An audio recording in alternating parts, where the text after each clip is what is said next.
गौतम बुद्धा की एक ऐसी टीचिंग है जिसके बारे में लिटरली बहुत कम लोगों को पता है, लेकिन इस टीचिंग की हमारे लाइफ में बहुत जरूरत है। Gautam Buddha talked about the papancha, that is nothing but the mental proliferation. कैसे तुम्हारा एक थॉट एक हजारों थॉट में बदल जाता है। जरा सा इमेजिन करके देखिए, आपने देखा कि आपके 3-4 दोस्तों ने एक साथ कुछ फोटोज डाली है। हो सकता है वो लोग कहीं एक साथ घूमने निकले हो या कहीं पार्टी करने निकले हो, लेकिन उनमें से किसी ने भी आपको कॉल या इनवाइट नहीं किया।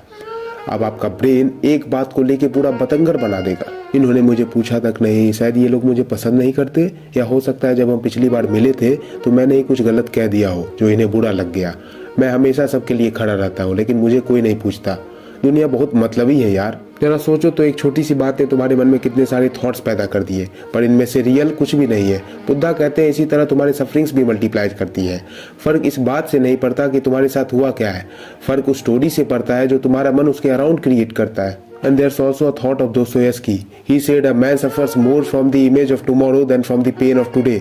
दोस्तोयेव्स्की भी कुछ ऐसी ही बात करते हैं। जब तुम्हारे साथ कोई भी एक बेकार सी मीनिंगलेस छोटी सी चीज होती है, तब तुम्हारा दिमाग उस बेकार सी चीज को पकड़ कर बैठ जाता है, उसे जज करता है, उसके साथ पास्ट के रिग्रेट्स जोड़ता है, फ्यूचर के टेंशन को भी जोड़ता है, और तभी तुम्हारा दिमाग बहुत सी बेकार सी चीजों से भर जाता है। ओवरथिंक का मतलब ये नहीं है कि तुम किसी चीज को लेकर बहुत गहराई से सोच रहे हो, बल्कि इसका मतलब है कि तुम्हारा एक थॉट कैसे बहुत सी बेकार थॉट को जन्म दे रहा है।